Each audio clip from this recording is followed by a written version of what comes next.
Welcome to the ruins of Raseborg Castle, one of the very first tourist attractions in Finland.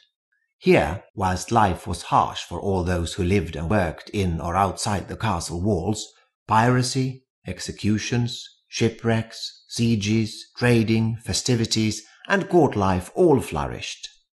The guided tour you're about to hear consists of 3 parts. 1. The history of the castle. 2. The people of Raseborg. And 3. The past and present Raseborg. The tour has been funded by Västnyländska Kultursamfundet as an EU project. The past and present Raseborg. Raseborg Castle was abandoned in 1553 and left to decay. The first restoration began in 1890. Some walls had collapsed, most of the bricks had disintegrated, several floors were missing from the round tower, and a 30-meter-high spruce forest had overgrown the inner yard. 3 meters of soil and other debris were removed, walls were rebuilt, and the castle stood ready to welcome its first tourists in 1893. At the same time, Finland's oldest tourist lodge was opened opposite the castle with separate dormitories for men and women. Nowadays, it serves as a cafe called Slottsknektens Stuga. 3 major waves of restoration were carried out during the 20th century, the last completed in 1988.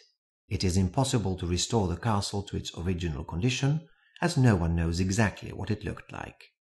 When the castle was built, water levels were roughly 2 meters higher than today, and the building could only be reached by sea. A double palisade consisting of 18,000 poles was built around the castle to protect it against pirates and other enemies. Only a few fragments of these poles still remain. A bridge connected the castle to a nearby island where livestock and horses were kept. You can still see the water gate on the right side of the bridge. The water cannot have been very clean, as the bailiff's privy was located outside the wall just round the corner in the north tower. Nowadays only the narrow passage to this early toilet can be seen on the 2nd floor in the bailiff's residence. The courtyard looks bigger today than in the Middle Ages, since the inner walls have lost 2 of their original 3 floors. On either side of the north tower was a kitchen and a brewery. Large amounts of beer were brewed. A soldier's daily ration was around 8 liters. The women were restricted to 5 liters. Although ordinary table beer was not that strong, much stronger ale, so-called nobleman's beer, was also brewed for the festivities held in the south wing. In those days this was divided into the Maidens' Hall for the women and the Great Hall for the men.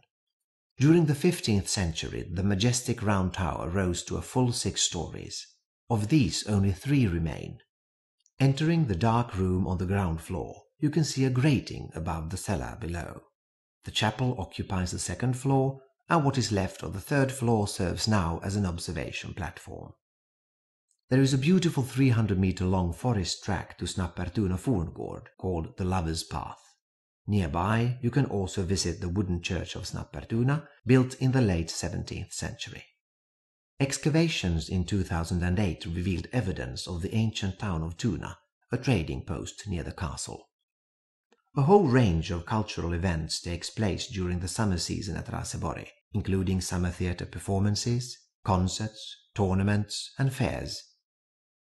You can find more information online at www.raseborg.org.